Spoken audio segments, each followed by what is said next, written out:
அதுதான் இந்த மாதிரி வாயறிக்கை பண்றவங்க தான் அவங்க. இந்த வாயறிக்கை பண்ற சாத்தான் சாத்தான் சாத்தான் பெரிய பிம்பத்தை உருவாக்கி வச்சுக்கிங்க பாருங்க.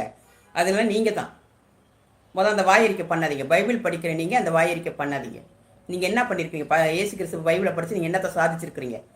பைபிள் படிச்சு என்னடா பண்ணிருக்கீங்க? நீங்க என்ன பண்ணிருக்கீங்க? நீங்க சாத்தாண்ட ஒரு பிம்பத்தை உருவாக்கி வச்சிருக்கிறீங்க.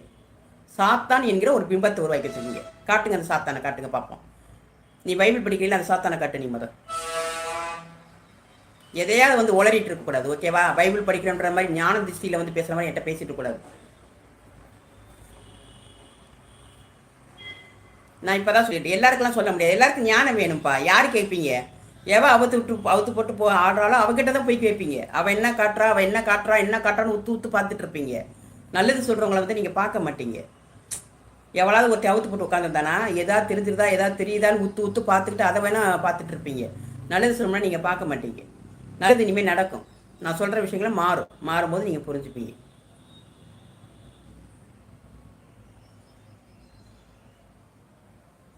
ஆமாம், ஃப்ரெண்டோ வேலையாளோ பணியாளோ எது வேணாலும் வச்சுக்கோங்க, சரிங்களா? நீங்கள் என்ன தோணும் அதை வச்சுக்கோங்க.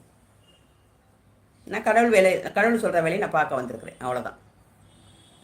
9 லைக் போட்டுக்கிறீங்க, ரொம்ப நன்றி. சப்ஸ்கிரைப் பண்ணிங்கன்னா ரொம்ப ரொம்ப நன்றி. அதுதான் அப்படி தான் சொல்லுவீங்க, நீங்கள் அப்படி தான் சொல்லுவீங்க. Okay okay okay. நான் பைபிள் கேட்டதுன்னு நான் சொல்லலை. பைபிள் உண்மை, ஏசு கிறிஸ்து உண்மை, ஏசு கிறிஸ்து பிறப்பு உண்மை, ஏசு கிறிஸ்து மறைந்தது உண்மை, உயிரோட எழுந்தது உண்மை, கடவுளை பற்றி சொன்னது உண்மை. பைபிள் உண்மை தான். நான் அது பொய் என்று நான் சத்தியமாக எதுலையுமே நான் வாதிட மாட்டேன். ஆனால் அதை கையில் எடுத்துக்கிறீங்க பாருங்க, கையில் எடுத்து நடந்துட்டு இருக்க பாருங்க, பேசிட்டு இருக்கீங்க பாருங்க, நீங்கள் தான் அது. நீங்கள் தான் கெட்ட சக்தி. நீங்கள் தான் ஒரு சாத்தானை உருவாக்கி வச்சிருக்கிறீங்க. நான் அது பொய் என்று நான் சொல்ல மாட்டேன். ஏன்னா அதை உணர்ந்துருக்கிறேன். ஏசு கிறிஸ்தோட நான் பேசியிருக்கிறேன், பைபிள் படிச்சிருக்கிறேன், ஏசு கிறிஸ்து என்னோட பேசியிருக்காரு, எல்லாமே நடந்திருக்கு. அவரும் எனக்குள்ள நிறைய விஷயங்கள் சொல்லியிருக்கிறார், சரிங்களா? ஏசு கிறிஸ்து சொல்லியிருக்கிறார், ஜெபம் பண்ணும்போது என்ன சொல்லியிருக்கிறார், சரிங்களா? நான் உணர்ந்துருக்கிறேன். ஆனால் அதெல்லாம் கையில் எடுத்து ஆடிட்டு இருக்கிறீங்க பாருங்க, இதுதான் தவறு. ஒரு சாத்தானை உருவாக்கி வச்சிருக்கீங்க பாருங்க, அதுதான் தவறுன்னு நான் சொல்கிறேன். நீங்கள் தான் அது, நீங்கள் தான் அது. உங்கள் கூற்று அப்போ கடவுள் பார்ப்பார். ஐயோ, எனக்கு நீ மன்னிப்பு கொடுக்க வேணாம், ஓகேவா? எனக்கு நீ மன்னிப்பு கொடுக்க போய் நீ போய் மன்னிப்பு கேளுப்போ. நல்லபடியாக போய், ஏசப்பா என்னை மன்னிச்சிருங்க, நான் தெரியாமல் போய் அந்த பெண்கிட்ட பேசிட்டேன், நான் தவறு பண்ணிட்டேன்னு சொல்லிட்டு போய் நீங்கள் போய் அந்த ஏசு கிறிஸ்துட்ட போய் வணங்குங்க, ஓகேவா? உங்கள் உள்ளத்தை தெளிவாக்குங்க. உங்கள் உள்ளத்தில் இருக்கிற குப்பையை அழுக்க எடுங்க. உங்கள் உள்ளத்தில் அழுக்க வச்சுக்கிட்டு மற்றவங்களை கை நீட்டி சொல்லாதீங்க. 10 லைக் போட்ட உள்ளங்களுக்கு ரொம்ப நன்றி. நீங்கள் இவ்வளோ நாளாக பைபிளை வச்சு என்னத்தை இது பண்ணீங்க? போய் ஜிஹெச்சில் போய் பாருங்கள். ஏசு கிறிஸ்துவை விசுவாசிக்கிறவங்களுக்கு நோய் கிடையாது. ஏசு கிறிஸ்து எப்படியாப்பட்ட நோயும் சரி பண்ணுவார். அவர் அதுக்காக தான் பூமியில் பிறந்தார். நோய்களை குணமாக்க தான் ஏசு கிறிஸ்து வந்தார். ஆவி பேய்களை வட்ட தான் ஏசு கிறிஸ்து வந்தார். ஆனால் 2000 ஆண்டுகளுக்கு முன்னாடி அவர் வந்த காலத்துக்கு அப்புறம் நீங்கள் எல்லாம் என்ன பண்ணியிருக்கீங்க? போய் பாருங்கள், ஜிஹெச்சுக்குள்ளே போய் பார்த்துட்டு வாங்க. நோய்கள் எவ்வளோ கொடுமையாக இருக்குன்னு பாருங்கள். ஏன் ஜெபம் பண்ண வேண்டியதானே? என்ன சாத்தான் நீ சொல்கிறீல்ல, நீ பைபிளை கையில் வச்சிருக்கீல்ல, போ ஜெபம் பண்ணு, போ. அங்கே போய் ஜிஹெச்லாம் போய் பாரு, எவ்வளோ நாடுன்னு போய் பாரு. அவரை விசுவாசிக்கிறவங்களுக்கு நோய் இல்லை. அது தெரியுமா உனக்கு?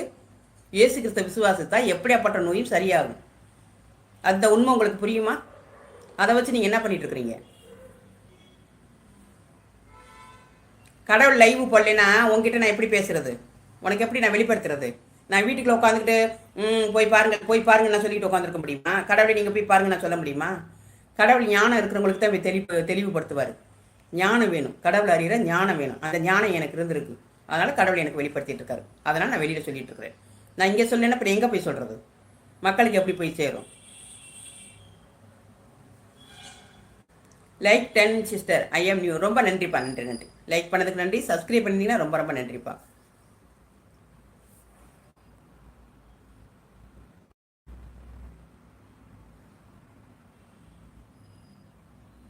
என்னது மேடம், இந்து மதம் சாரத்தான் போயிட்டு இருக்கு.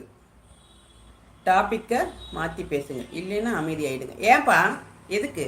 நான் உண்மையை தான் சொல்லிட்டு இருக்கிறேன். இது என்ன இது சொல்லிட்டு இருக்கேன்? நான் ஒன்றும் தப்பாக எதுவுமே நான் சொல்ல, யாருமே தப்பு சொல்லிட்டு இருக்கலையே.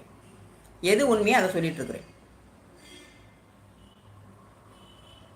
நீ ஒரு வெங்காயமும் பிடுங்க வேணாம், சரிங்களா? நீங்கள் போய் மக்களுக்கு நல்லது செய்யுங்க, போங்க போங்க. சர்ச்சுக்கு போய் இதுக்கு போங்க, ஜிஹெச்சுக்கு போங்க. நாங்களாம் வாரத்தில் 2 தடவை போய் போய் மக்களுக்காக வேண்டி கடவுளே இதை சரி பண்ணி வேண்டிட்டு வந்துட்டு இருக்கிறேன் நான், ஓகேங்களா? என்னால் முடிஞ்சதை நான் செஞ்சுட்ருக்கிறேன். இன்னும் போய் மக்கள் அங்கெல்லாம் சாப்பாடு நம்ம ரொம்ப கஷ்டப்படுறாங்க, முடிஞ்சால் போய் ஜீசஸ் கார்கள்லாம் போய் சாப்பாடு கொண்டு கொடுங்க. அந்த கஷ்டம் யார் படுறான்றதை போய் பாருங்கள். நீங்கள் சும்மா ஒரு சர்ச்சுக்குள்ள உட்காந்துக்கிட்டு ஆமேன்னு சொல்லிட்டு இருக்காதீங்க. வெளியில் போங்க, மக்களோட கஷ்டங்களை தீருங்க. ஏசு கிறிஸ்து அத்தான் பண்ணார். அவர் அங்கங்கே போய் ஊழியம் பண்ணது என்ன பண்ணார்? உடம்புக்கு முடியாத சுகமாக்குனாரு, என்னென்ன வேணுமோ அதெல்லாம் பண்ணிட்டு தான் இருக்காரு. அவரே ஏசு சாமியே அவர் கடவுளால் அனுப்பப்பட்டவர். அவரே அவ்வளோ வேலை பார்த்தாரு. மனுஷனாக இருக்க நீங்கள் வீட்டுக்குள்ள உட்காந்துட்டு சாமியை கும்பிட்டுருக்கீங்க. போங்க போய் சர்ச்செல்லாம் இதெல்லாம் போய் பாருங்கள், ஜிஹெச்சுக்கு போய் பாருங்கள். அங்கே போய் மக்களுக்கு சரி செய்யுங்க. முடிஞ்ச ஒரு 10 பேராக போங்க, அங்கே போய் சரி பண்ணுங்க. நிறைஞ்சு வலி இது அழுகி ஒழுகுது மக்களோட உடல். நாங்கள் சர்ச்சுக்கெல்லாம் போயிருக்கப்பா. சர்ச்சுக்கு போகிறது பெரிய காரியம் இல்லை. சர்ச்சு பொண்ணும் ஒரு பெரிய ஒரு இது கிடையாது. எல்லாருக்குள்ளேயும் விசுவாசம் இருந்தால் ஏசு கிறிஸ்து எல்லா இடத்துலையும் இருப்பார். நீங்கள் சொல்கிற சர்ச்சுக்குள்ளே தான் உட்காந்துருக்க மாட்டார், ஓகேங்களா? சர்ச்சுக்குள்ளே தான் உட்காந்துருப்பான்னு சொல்லாதீங்க. ஏசு கிறிஸ்து கொடுத்த வேலையை நீங்கள் ஒழுங்காக பார்த்துக்கிறீங்களா? ஆர்கியூமெண்ட் பண்ணாதீங்க, ஓகேங்களா? ஆமாம், நான் பேசுகிற ரீதி தப்பாக தான் இருக்கும், உங்களுக்கு தப்பாக தான் இருக்கும்.